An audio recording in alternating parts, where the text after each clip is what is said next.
It's officially bubble season around the NFL. Whose bubble might burst for the Seahawks as they head into their preseason finale on Friday? Dallas Cooper and I are going to be breaking it all down in our latest installment of Locked On Seahawks. You are Locked On Seahawks, your daily Seattle Seahawks podcast. Part of the Locked On Podcast Network, your team every day.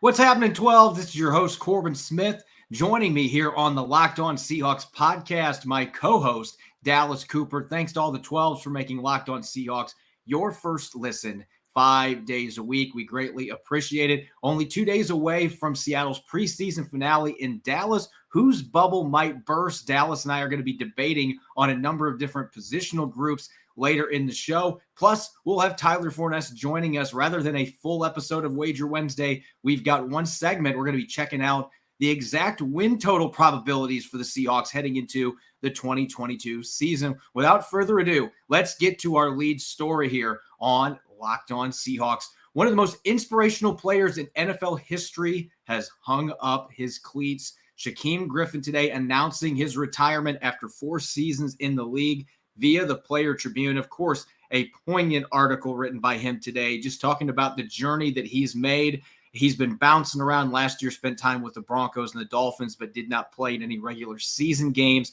Appeared in over 30 games for the Seahawks his first 3 seasons, 25 tackles and a sack in those games. Of course, his story goes well beyond the stats. Before we get to that story, though, just a quick look at what Shaquem Griffin said, why he was deciding to walk away from the game today. He said in his article, "The Dolphins cut me before the 2021 season. I worked out for the Cardinals, the Titans, and the Jets, and then I got calls from Buffalo, Dallas, and Atlanta. But after that Jets workout, I realized something. All this traveling around, working out for teams, trying to catch on somewhere, trying to hang on, it wasn't what I wanted. Football had already given me so much, and the only thing that I still really wanted from the game was to play with my brother again." Again, that's Shaquem Griffin in his article with the Players Tribune. Dallas, this shouldn't come as a surprise that this kind of statement came from Shaquem Griffin, because all along, of all the players in the NFL, he was just grateful to have the opportunity to be in the league, and what a journey it was for him. The first player drafted in NFL history that was missing a hand, had a phenomenal college career at UCF. And even though his numbers weren't necessarily anything to shout about in the NFL, he did have a sack in a playoff game, and he inspired not just the Seahawks fan base, but the NFL fan base. And what just an incredible journey for him, and best of luck for him moving forward. He's going to be really successful in whatever he chooses to do. Absolutely. He's going to have no problems in the next things that he's going to do in life. And I'm so glad that he found out and he knew exactly what he wanted to do and found out this young that he was done with football. I'm glad that he's done, and he's not trying to hang on. As he said, he wants to move on and move into different things in life. And that's kudos to him, and he should be fully supported for doing that.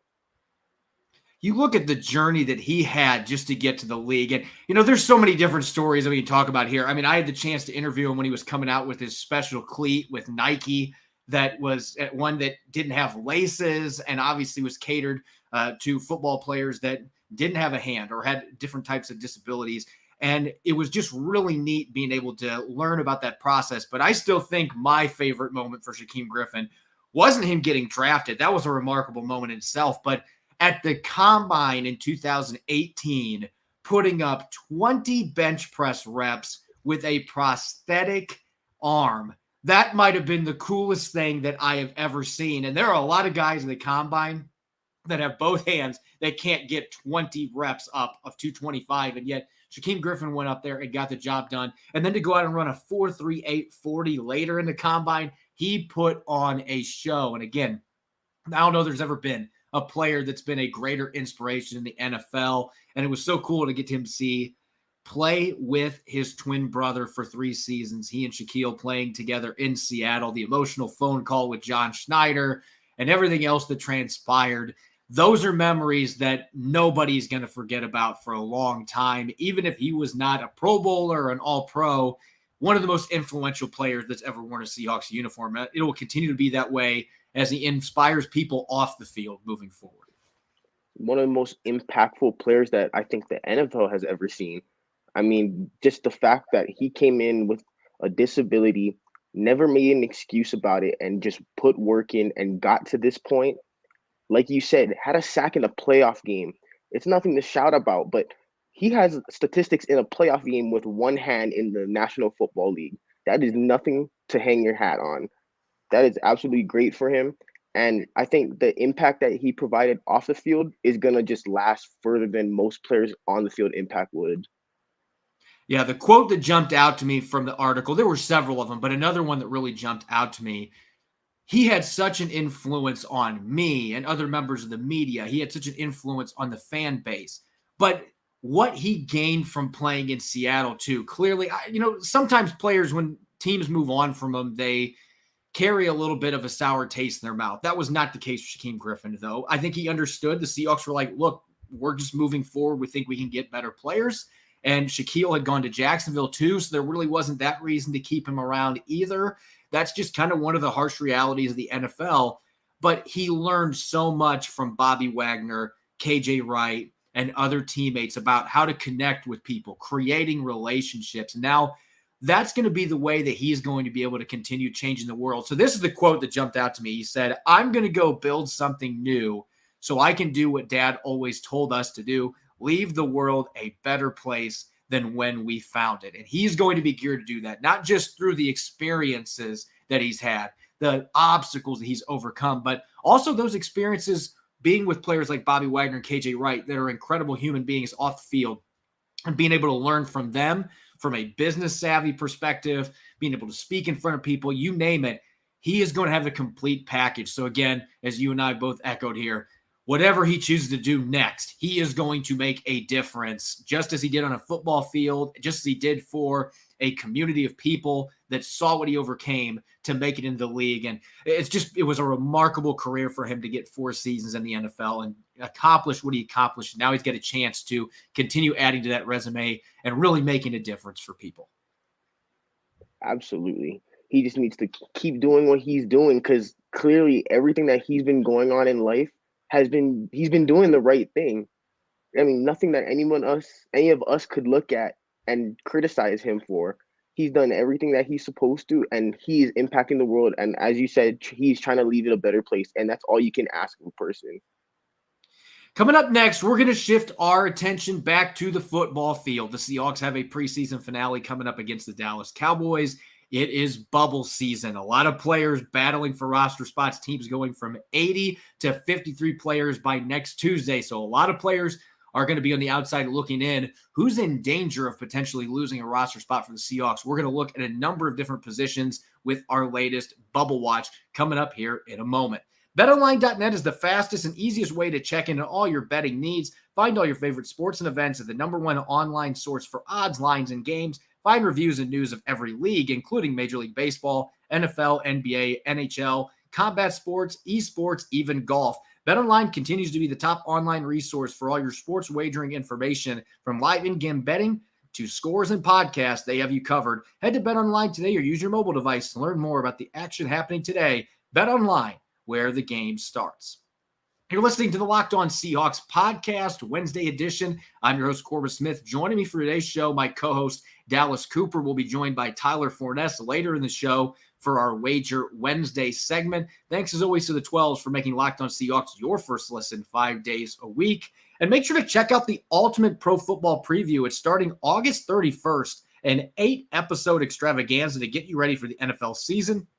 The local team of experts here at the Locked On Podcast Network and Odyssey NFL Insiders, all combining into one ultimate NFL preview. Again, that starts August 31st. Search for Ultimate Pro Football Preview 2022 on your Odyssey app, YouTube, or wherever you get your podcast. Dallas, we are officially in bubble season, and obviously players have been battling for roster spots throughout training camp, the first 2 games of the preseason, but we are now to the nitty-gritty, the final dress rehearsal coming up for the Seahawks on Friday in Dallas against the Cowboys, and there are a lot of players that are vying for roster spots. Every team is going to be going from 80 down to 53. by next Tuesday. So you've got 27 players that are going to be in the outside looking in. You got a lot of players that are truly on the bubble, some of them on the right side, some not. So let's take a look at several of these individual battles. And I think we got to start with maybe the most congested position here, and that is receiver. We actually got a pair of them on today's show. We're going to start with players that work out of the slot. Whose roster bubble will burst? We've got the veteran, Marquis Goodwin, former Olympian, and we've got Bo Melton, 4.34 speed coming out of Rutgers, the 7th round pick, coming on strong as of late. Dallas, you got to pick here. You got to go with either a veteran or the rookie. Where are you trending right now? I'm trending towards the rookie. I think Bo Melton is the pick for the Seahawks, as in you have to look forward, I think. It's not just about this year. I think you have to look forward in the coming years. I think Bo Melton has the physical tools and everything, and he can definitely grow into becoming more of a better receiver. And we have to look at him. He's a rookie. I think let's just see what he got for this year. And I think that's what Pete Carroll and John Schneider will do. I would normally agree with you on this because I tend to go with youth over veterans. And Marquis Goodwin has been injured the last couple of weeks. There's a chance, I don't think he's going to play on Friday, but there's a good chance that he's going to be able to return full throttle to practice at some point this week, early next week. He's got the connection with Sanjay Lal, Seattle's receiver coach. He played for him previously in Buffalo. Those two are very tight. He can play in the slot. He can play special teams. He can play on the outside. He can still fly. Low 4.3 speed. Maybe not a 4.27 guy anymore, but he's still got legitimate low 4.3 speed. I just think you add those factors in. And Bo Melton's made ground here. I think if we had this conversation a week and a half ago, I'm saying it's Marquis Goodwin. This isn't even a debate for me because I feel like I can sneak Bo Melton to the practice squad. But Melton has played better as of late. There's still too many drops for me to be happy with, though. And so I'm leaning towards Goodwin here, but I do think this is a much closer battle than it was. And if Melton has another really good preseason game, maybe that changes my opinion here. It's that close. But I'm going to go with Marquis Goodwin. Let's stay at the receiver position now. Two different style players generally playing on the outside. Penny Hart, who's played in a lot of games for the Seahawks the last 2 years, and another 7th-round rookie out of Lenore-Rhyne, Tyrik Young, who's been pretty darn impressive this preseason. I think for me, Corbin, I think I have to go with Tyrik Young. And the reason I'm thinking Tyrik Young is because I think the Seahawks are going to be leaning into a lot more 12 personnel this year. And Young is a lot more of a bigger bodied receiver. And blocking aspect, Young has shown the ability to do that. And I think that would actually be a really key piece for Shane Waldron in the run game. I think they would want to use Young a lot in split close to the line of scrimmage, blocking down a lot. I think that'll be something really interesting to see.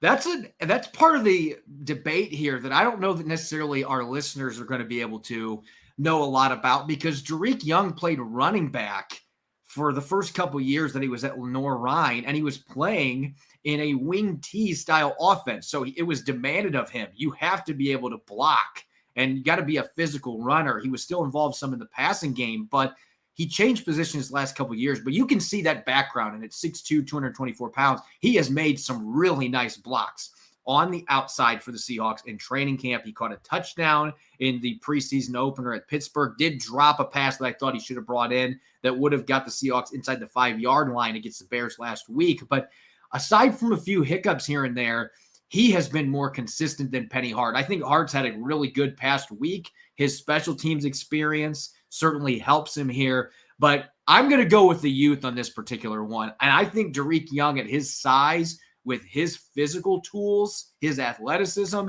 I think they're going to have a much harder time slipping him on the waiver wire to the practice squad than Bo Melton. And so I'm going to go youth on this one. I think Penny Hart is a player that you can still get back on your practice squad. I don't think he's going to be somebody teams are going to be jumping to claim off waivers. Not a shot at him, but I just think there's a lot of quality receivers that will be available, and I think he can slip through the cracks. I don't feel that way about Tyrik Young with his size, athleticism, and what he has shown so far. Very high ceiling. So I'm going to go Tyrik Young. Let's go to the offensive line now. And I want to hammer this home, Dallas. When we're having these bubble watch discussions, a lot of times fans want to talk about starters, but most of those players, I mean, they are already on the team. They're just trying to win a starting job. Reserve jobs matter. And that's especially true at the center position where the Seahawks have had some injury issues in recent seasons. Kyle Fuller and Dakota Shepley, it felt like going into camp that this was a very one-sided matchup and Shepley was way behind, but he played well last Thursday. I'm starting to wonder if that gap might be closing enough that suddenly this is a 50-50 battle between these two to back up Austin Blythe.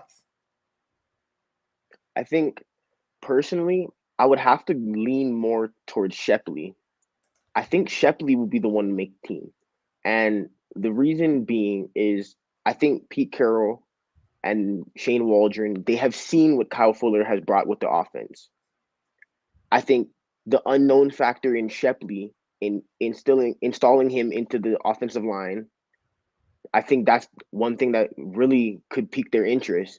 Shepley as a backup actually could be really quality. He's not a lower quality player than Kyle Fuller. They're around the same. I feel that maybe Pete Carroll them would lean more towards Shepley. Shepley is an intriguing player because of his athleticism, and he's also played some guard in the past, just as Kyle Fuller has.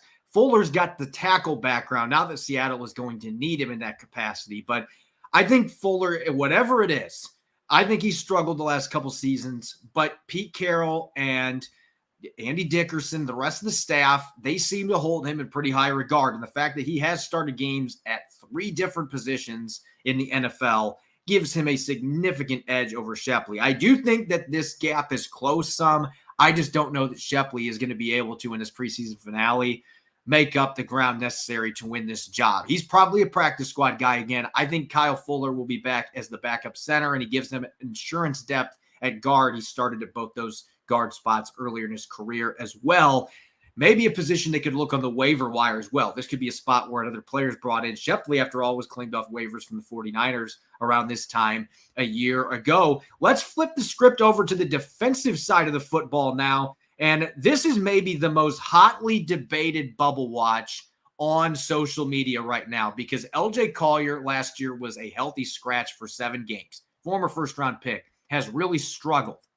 Miles Adams, former undrafted player, has 2 sacks already in the 2 preseason games and seems to be playing well in a 3-4 defense. So Dallas, looking at this position, it would be that 6th defensive tackle / defensive end position.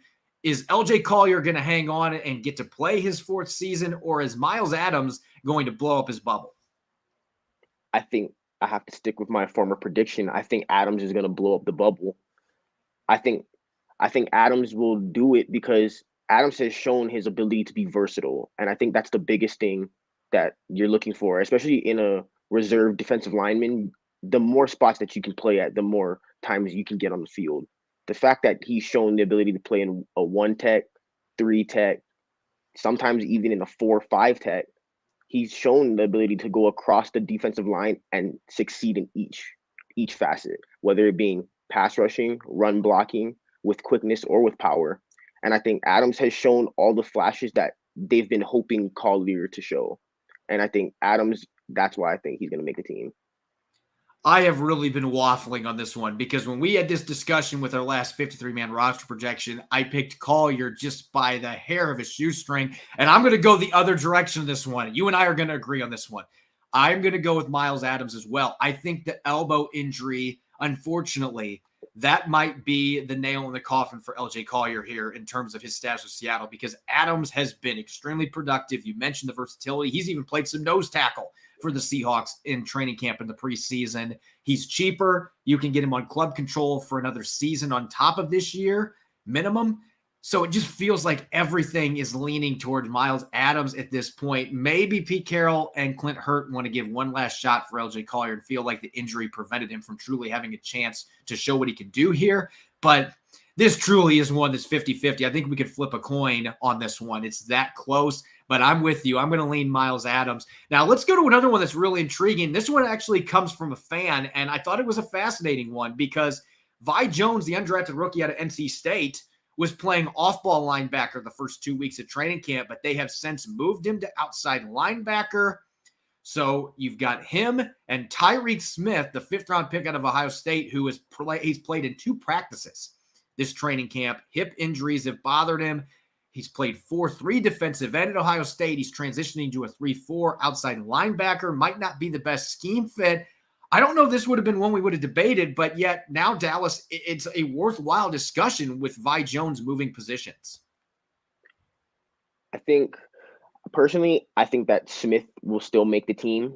I'm going to go with Smith because Smith has shown at Ohio State that he can consistently get pressure. The sacks were a bit of an issue, being able to convert the pressures into sacks. That was a little bit of an issue, but he had high pressure rates throughout his career at Ohio State. So I think Pete Carroll and John Schneider are going to bank on that and keep him on the team. But that is no discredit to Vi Jones because he is an absolute physical freak when it comes to prospects. I don't think there's not much linebackers as athletic as him, and now they're moving him to outside. You really get to see his athleticism show rushing the passer. And that seems to be where the Seahawks want to play him. They moved him like a week and a half ago, and this is a guy that had 6 sacks in NC State last year. That being said, he's 225 pounds. He is going to need to hit a weight room before he's ready to play outside linebacker in a 3-4 defense in the NFL. He can rush in third down situations, but if you want him to play more consistent snaps, he needs the weight room. I still view him probably as a practice squad guy for a year. Let him hit the weight room, get bigger, 235, 240, and then he can play that spot. Tyrik Smith played well in the 2 practices that he played in. He might start the year in injured reserve. We don't know where this is heading because this has been a nagging injury he's been dealing with throughout training camp. If he's healthy, I do think the Seahawks have seen enough in those 2 practices with him being a 5th-round pick. They'll keep him around. Real quick, one last one, going to the secondary. And I just want to put in this disclaimer. You and I might think both these players are making the team, but for this exercise, we have to pick one or the other. Ryan Neal, who's still recovering from an ankle injury, looks like he's close to returning, and Marquis Blair, who has struggled throughout training camp in the preseason, missed a lot of tackles coming back from a knee injury. If you had to pick one, who's on your opening day roster, Dallas? Ryan Neal. And it's as sad as I am about that because I was one of Marquise's biggest fans when he came out of college and Seattle drafted him.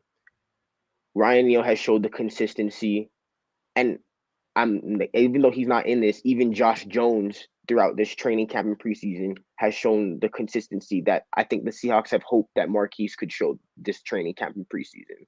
And I think Ryan Neal has shown in games, whether in late last year, middle of last year, when they put him in on third downs, using him as a sub linebacker, there's times where he's on the field and he's doing great in pass coverage.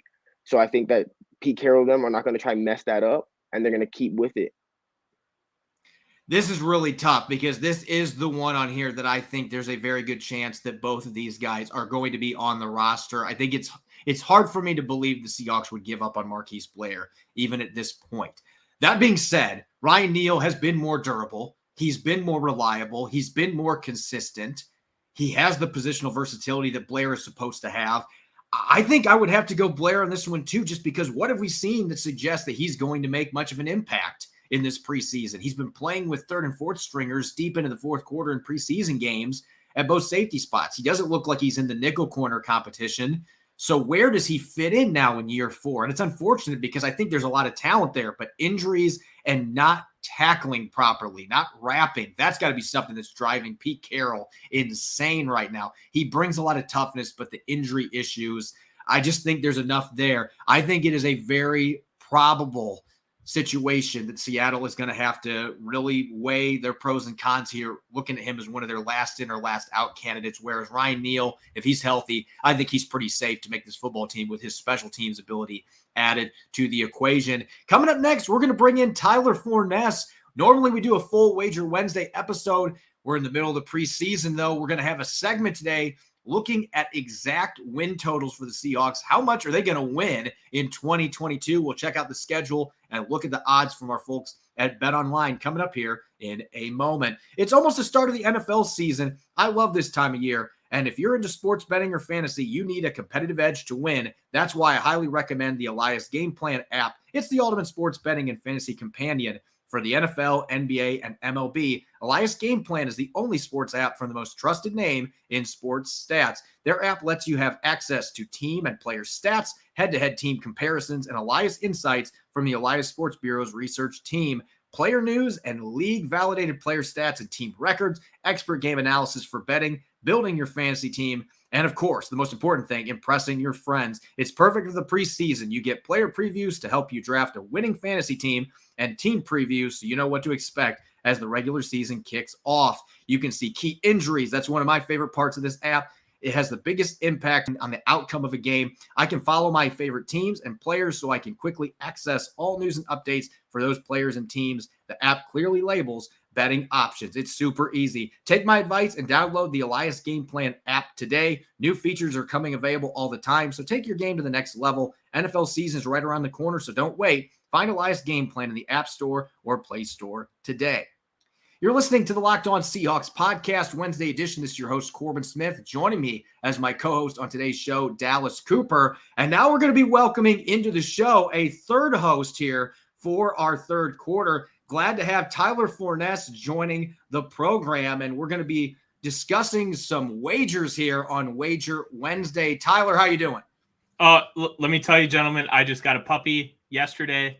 It is a lot of work. I have never had a dog before, and I am loving life. And the best part about betting right now, we're getting close to real stuff to bet on, and it's exciting. We are getting close to the real deal, which is why it's fitting. We're going to be talking about wins totals again today. And congratulations on the puppy. And I guess we'll say that to our listeners. If you hear a dog start barking, we know exactly where it is coming from. We apologize, but it's a puppy. I think we can all forgive the puppy if that happens. But anyway, let's get to our Wager Wednesday here. And I'm going to be real frank up front. This is something we've talked about, Tyler, Dallas as well. Expectations not very high for the Seahawks, and you looked at the exact win totals, and this is actually pretty specific. I didn't even know they went this far when it came to prop bets, but literally every possible outcome for the Seahawks this year, and the sweet spot looks to be 4 to 6 wins for the Seahawks this year. In fact, you look at the chart, 6 wins, you can get yourself $240. 5 wins, $250. 4 wins, $300. That's a pretty tight spread there, Tyler. And that suggests that that truly is the window that most people anticipate the Seahawks are going to be finishing this year in that 4 to 6 win range. Absolutely. And we've talked about it when we talked about the over-under. It's really floated around 5.5 for the entirety of the offseason. I really like if I'm going to place my money on anything here. One, this is the kind of bet you want to place with those free credits that all these sites give you. So like if you make a certain amount of bets, you'll get free credits to spend on whatever you want, or like sign up bonuses. I know Bet Online is really big on this sign up bonus. This is what you want to utilize that money on. Stuff that isn't necessarily going to hit, but if it hits, it gets you a lot of money. I think the Seahawks at 7 wins at plus 350 is probably the best value bet on the board, because 7 is not crazy to attain, especially with all the positivity about Geno Smith coming out here in the last few days. I do think because Pete Carroll is who he is, and Corbin, you talked about wanting to put money on him for Coach of the Year. We talked about why that wasn't a good idea, but the fact that he is such a good coach that gives you some hope that maybe he can take this team to 7 wins. You have the Fangio-style defense coming in, which is the new thing in the National Football League. It's growing similar to how the Tampa 2 did in the early 2000s. I think that this team has a shot to win 7 games because the AFC West is so competitive. I said AFC, I meant NFC. I have a puppy brain today. When you look at all those things, the Seahawks winning 3 games in the NFC West is not crazy. It's pretty plausible. The division beats itself up year after year after year, and you really can't predict game to game. And you get that, and then a last place schedule, you can get 4 wins out of that. You're looking at a team that could easily win 7 games. And I think if you're going to place a bet in this specific market, 1, utilize your free credits. 2, 7 is the sweet spot. I think you look at the schedule, as you just mentioned. We'll pop this up on our screen for our YouTube viewers, but you look at the schedule. There's obviously some tough games early on, but the Seahawks have had great success against the 49ers. They play them in week 2, early in the Trey Lance run. Who knows what he's going to look like? The Falcons week 3, Lions week 4. You've got some games against the Giants and the Cardinals mixed in there. The Cardinals, Seattle's had some success against, especially on the road. And then late in the season, you've got the Panthers, another game with the 49ers, the Jets, who might not be as good as I anticipated they were going to be this year. They're kind of one of the wild cards in the AFC, a lot of young talent, but still some big question marks there. It doesn't look to me like a schedule, and I'll throw it over to Dallas here first, but it doesn't look to me like a schedule that necessarily caters it well for Seattle to stun people and get 9 or 10 wins, because there's a lot of really good teams on there. And you play, oh, by the way, the entire AFC West, which I think all 4 of those teams, if things fall right, could be Super Bowl contenders. But at the same time, there's also a lot of games that are very winnable on there. So 3 or 4 wins seems like that's probably unlikely as well. Yeah, definitely. I think there is a good amount of games where you could definitely point to, as Tyler said, with Pete Carroll being such a good coach and with the recent praise about Geno Smith, I think there's a lot of games where you could chalk up to a Seahawks win. But as you just talked about, going against the Chiefs, going into the Rams, those are really difficult games that it's not as easy to chalk up the Seahawks being able to get a win. So that's why, yeah, I think 7 wins sounds about right for that sweet spot.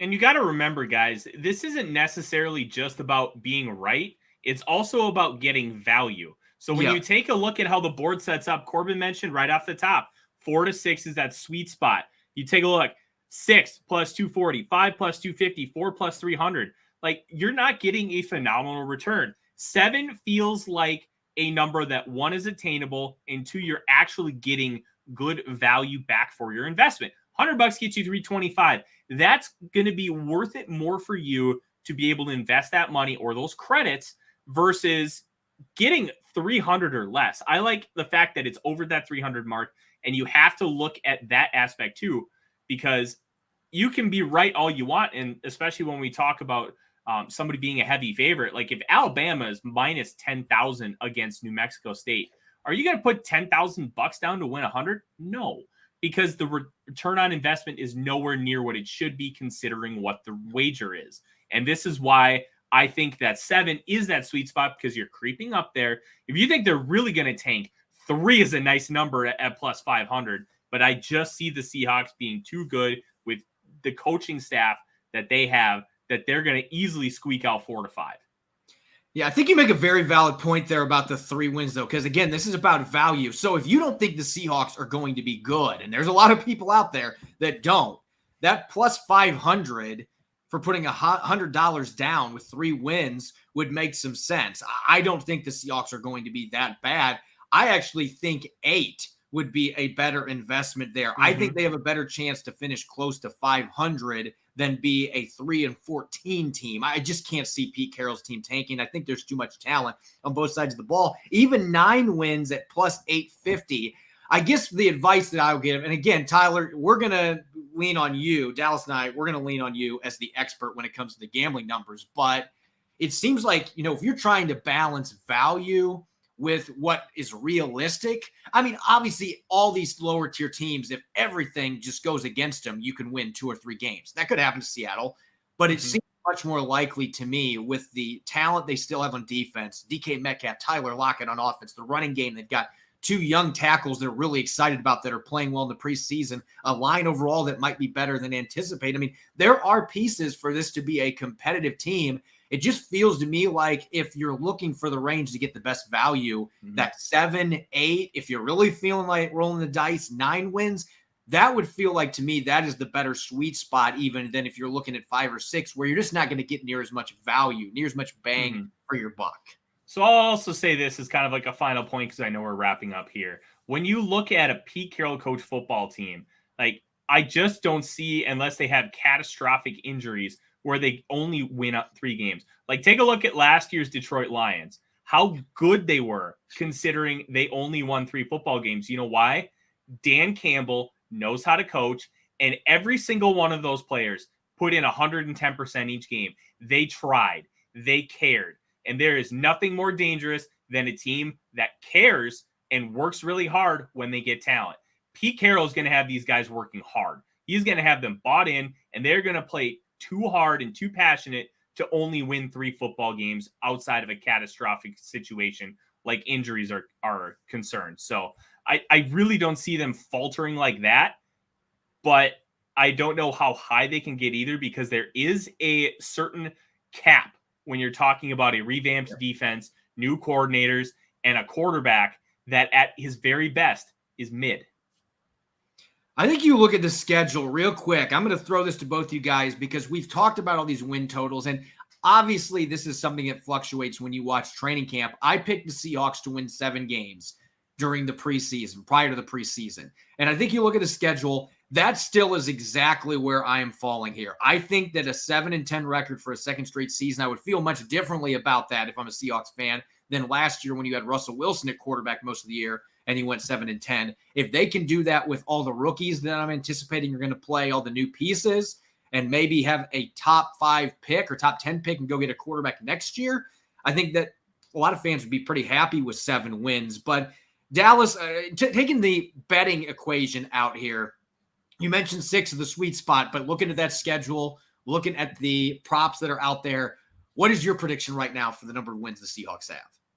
Personally, I think I'm at 8. I think 8 wins. I think they can squeak out 1 extra win than most people think. Because at first I was leaning towards you with that 7 wins. That's how I was on. And then recently I've just been buying into more faith on that defense, especially with the young offensive line. I think by the end of the year, they can definitely steal a game that most other people think they shouldn't. That's really the key here. A team that is really competitive, your kickers, that Jason Myers got to be better than last year, but if your kicker's making kicks late, you can squeak out a few games. And this conference, the NFC, is pretty down compared to what it has been in recent years. So I said 7, Dallas said 8. Tyler, taking the betting out of the equation here and just looking at the Seahawks and football, how many games do you think they're winning this year? I still think it's 5 or 6. And Vegas, there's a reason why they're still in business. They understand how to set lines, and they understand like what teams are, and they have models to be able to predict this kind of stuff. And more often than not, they are correct. I think the Seahawks have really nice pieces. We've talked extensively about it. I loved their draft class. I have hated a lot of Seahawks draft classes, but John Schneider figured it out for what I would have projected in my taste and how they're trying to revamp this roster. The tackles are awesome. I had concerns about the fact that they were air raid guys coming into this style of play where they're going to be doing have a lot of elements on this team that can be really good. I'm a big fan of what the Seahawks could be. I don't think it's this year. And I'll say this one thing too, guys. You guys really like the Seahawks. Be careful when you're betting on a team that you really like. I don't bet on my favorite teams anymore because I think there's always a little portion, a fan portion. You know, you got like the devil and an angel on your shoulder, right?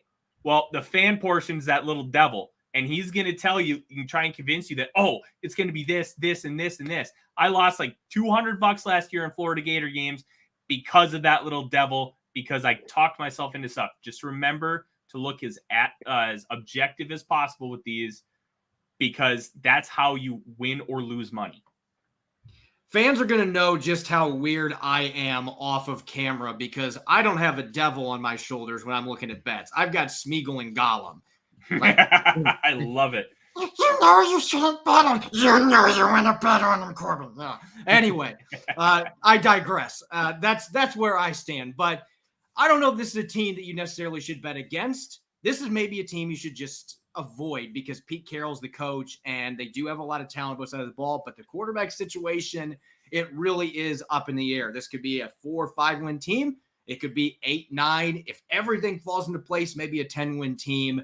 And I think that's what makes this season a fun one for Seahawks fans is the uncertainty, the unknown. It could also be a very scary season that Seahawks fans haven't had to deal with for quite some time after the most successful era in franchise history. You can follow me on Twitter, Corbin Smith NFL. You can follow Dallas at Dallas C. Cooper. You can also follow Tyler at The Real Forno. Check out Locked On Seahawks on YouTube. All podcasts are also available on Apple Podcasts, Google Podcasts, and Spotify.